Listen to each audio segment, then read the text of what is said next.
পাহাড় ঘেরা একটা সুন্দর গ্রাম ছিল এবং সেই গ্রামে দুই কুমোর ভাই থাকত, সুমন এবং দীপু।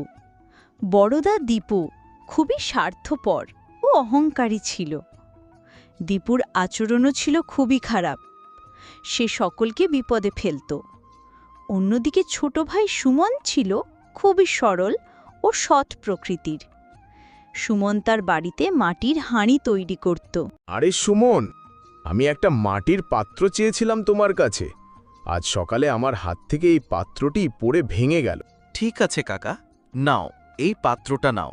এই পাত্রটি খুব ভালো এবং এর মধ্যে জল রাখলে খুব তাড়াতাড়ি ঠান্ডা হয়ে যায়। ঠিক আছে সুমন, আমাকে এই পাত্রটা দাও। আর এই পাত্রটার দাম কত? আরে সুমন, আমার কাছে খুব বেশি টাকা নেই। আমি তো বুড়ো হয়ে গেছি। আমি ঠিকমতো দুবেলা খাবার ব্যবস্থাও করতে পারি না সুমন। আমার কাছে মাত্র কয়েক টাকা আছে। তুমি কি এটা নিয়ে আমাকে পাত্রটা দিতে পারবে? সুমন, পুরো গ্রামে তোমার মতো শত বড় মনের মানুষ আর একটাও নেই যে সবার সেবা করে। আমার আশীর্বাদ সবসময় তোমার সাথে থাকবে। তুমি সবসময় খুশি থাকবে বাবা। দুর্ভাগ্যবশত আমি তোমার কঠোর পরিশ্রমের মূল্য দিই। ও ঠিক আছে কাকা, তুমি যে আমাকে আশীর্বাদ করেছো এটাই আমার জন্য অনেক। আমি আমার কঠোর পরিশ্রমের পুরস্কার তো পেয়েই গিয়েছি। ঠিক আছে বাবা, ঠিক আছে, এখন আসি। তারপর বৃদ্ধ লোকটি পাত্রটি তুলে সেখান থেকে চলে যায়। সুমনের বড় দাদা দীপু এই পুরো ঘটনাটা দেখে ফেলে। সুমন, তুই এত বোকা কেন? তুই কি এখানে সমাজ সেবা করতে বসে আছিস নাকি ব্যবসা করতে? যদি তুই এরকম করতে থাকিস তাহলে একদিন তুই রাস্তায় ভিক্ষা করবি। আরে না দাদা, ব্যাপারটা এমন না। ওই গরিব লোকটার কাছে মাত্র 20 টাকা ছিল। যদি সে আমাকে ওটাও দিয়ে দিত তাহলে তার কাছে আর কি থাকতো। তাই আমি তাকে একটা পাত্র দিলাম। আরে সুমন, যদি তুই এভাবে সবার প্রতি করুণা দেখাতে থাকিস তাহলে তুই কখনোই টাকা আদায় করতে পারবি না। সেটা নয় দাদা, আমি যথেষ্ট টাকা আয় করি, যা দিয়ে নিজের আর পরিবারে ঠিক চলে যায়। তুই সব সময় বোকাই থাকবি রে ভাই। আমার মতো ভাব, কিছুদিন থেকে আমি শহরে মাটির হাঁড়ি বিক্রি করতে শুরু করেছি, যা থেকে আমি 5 গুণ বেশি টাকা পাই। আমার এখন শহরে যাওয়ার সময় হয়েছে, আমি আসছি রে ভাই। এই বলে দীপু সেখান থেকে চলে যায়।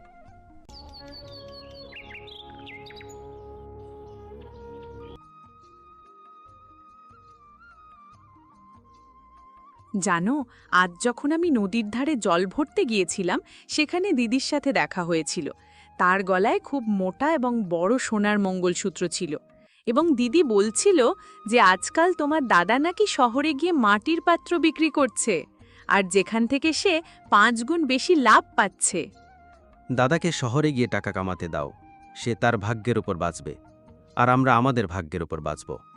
তুমি গ্রামে এত কম দামে হাড়ি বিক্রি করো আর মাঝে মাঝে তো অনেককে বিনামূল্যেও হাড়ি দিয়ে দাও, আর অন্যদিকে তোমার বড় দাদা শহরে গিয়ে এই হাড়িগুলো খুব বেশি দামে বিক্রি করে টাকা আয় করে এগিয়ে যাচ্ছে। যদিও দাদা শহরে গিয়ে অনেক টাকা আয় করছে, কিন্তু তার পিছনে তার নিজের গ্রামের লোকেরা তাকে নিয়ে অনেক খারাপ কথা বলে। সে গরিবদের মোটেও সম্মান করে না, সে তাদের নিজের দোকান থেকে তাড়িয়ে দেয়।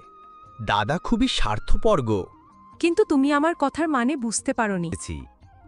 আমি এত টাকা আয় করতে চাই না যে আমরা শান্তিতে ঘুমাতেও না পারি। আমি এতেই খুশি। আমি মাটির হাঁড়ি বিক্রি করে কিছু টাকা আয় করি এবং অভাবী মানুষদের হাঁড়ি দান করি। এটা আমাকে অনেক আনন্দ দেয়।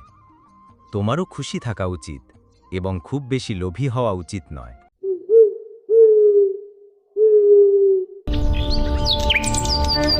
পরের দিন সকালে একজন বৃদ্ধা মহিলা একটি গরু নিয়ে সুমনের বাড়িতে সুমনের সাথে দেখা করতে আসে।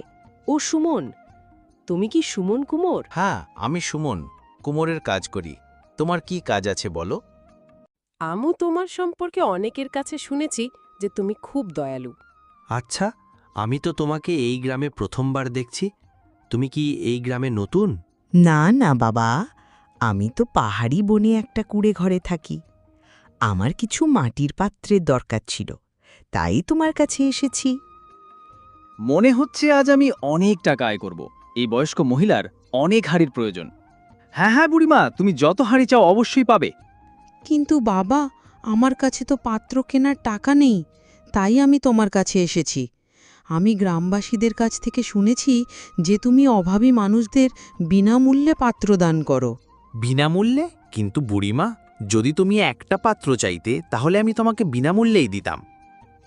কিন্তু তুমি অনেক পাত্র চাও, তাহলে আমি তোমাকে এত পাত্র বিনামূল্যে কিভাবে দেব? এবং যাই হোক, তুমি এত পাত্র কেন চাও? কি জানো তো বাবা, এই পৃথিবীতে আমার কেউ নেই। আমি পাহাড়ি জঙ্গলে পশুদের সাথে থাকি। সেই জঙ্গলে অনেক প্রতিবন্ধী প্রাণী আছে, যারা নদীতে গিয়ে জল পান করতে পারে না। আমার কেবল তাদের জন্যই পাত্রগুলো দরকার। এটা তো ভালো কাজ। তুমি যত খুশি হাঁড়ি নিতে পারো, আর আমি তোমাকে সব হাঁড়ি বিনামূল্যে দেব। যদি তুমি আরও হাঁড়ি চাও আমাকে জানিও, আমি আবার বানাবো। এটা খুব ভালো কথা যে তুমি প্রতিবন্ধী প্রাণীদের সেবা করছো। অনেক ধন্যবাদ বাবা, তুমি একজন বুড়ি মানুষকে সাহায্য করেছ। কিন্তু আমি তো তোমার কাছ থেকে বিনামূল্যে পাত্রগুলো নিতে পারবো না। পাত্রগুলোর বিনিময়ে আমি অবশ্যই তোমাকে কিছু দেব। আরে বুড়িমা, তুমি তো আমাকে বললে যে তোমার কাছে আমাকে দেওয়ার মতো টাকা নেই, তাহলে তুমি আমাকে কি দেবে? আর আমি তোমার কাছে কিছুই চাই না। না না, আমি তোমার কাছ থেকে বিনামূল্যে এগুলো নিতে পারবো না। তোমাকে এর বিনিময়ে কিছু নিতেই হবে। আমি তোমাকে আমার এই গরুটা দিতে চাই। বুড়িমা, তুমি কি তোমার এই গরুটা আমাকে দিতে চাও? হ্যাঁ বাবা, আমি তোমাকে আমার এই গরুটি দিতে চাই। তুমি এই গরুটাকে তোমার কাছেই রাখ। কিন্তু বুড়িমা, এই গরুটা তো আমার হাড়ির দামের চেয়ে অনেক বেশি দামি। তাহলে তুমি কেন এটা আমাকে দিতে চাও? আমার তো এখন বয়স হয়ে গেছে। সেই ছোটবেলা থেকে এই গরুটিকে লালন পালন করে আসছি। আমার তো জীবনের কোনো নিশ্চয়তা নেই, আমি যে কোনো দিন মারা যেতে পারি। সেই জন্যই আমি এমন একজন যুবক খুঁজছি যে আমার এই গরুটার ভালো করে যত্ন নিতে পারবে।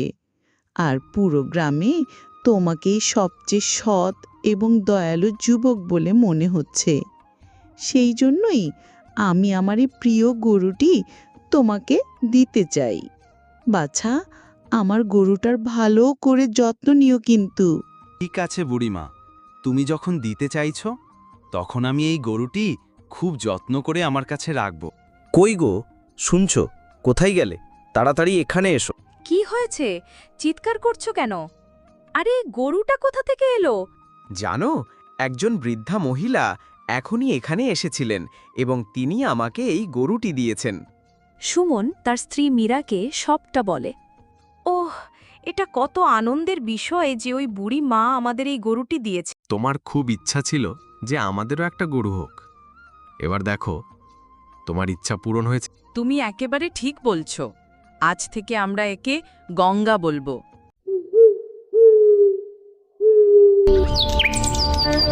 পরদিন সকালে যখন সুমন গাভীর দুধ দহন করছিল, তখন গাভীটি এত দুধ দেয় যে সুমন অবাক হয়ে গিয়েছিল। মীরা, ও মীরা, তাড়াতাড়ি এসে এখানে দেখে যাও। কি হলো? এতগুলো হাঁড়িতে এই দুধ কোথা থেকে এলো? এই দুধ আমাদের গঙ্গা দিয়েছে। এত দুধ দিয়ে আমরা এখন কি করব? আচ্ছা, এই দুধ দিয়ে আমরা এবার থেকে ব্যবসা শুরু করতে পারি না? তুমি ঠিকই বলেছ, এখন থেকে আমরা এই কাজটাও করব। মাটির হাড়ির পাশাপাশি আমরা দুধও বিক্রি করব এবং দরিদ্র গ্রামবাসীদের জন্য দুধের দাম অর্ধেক রাখব।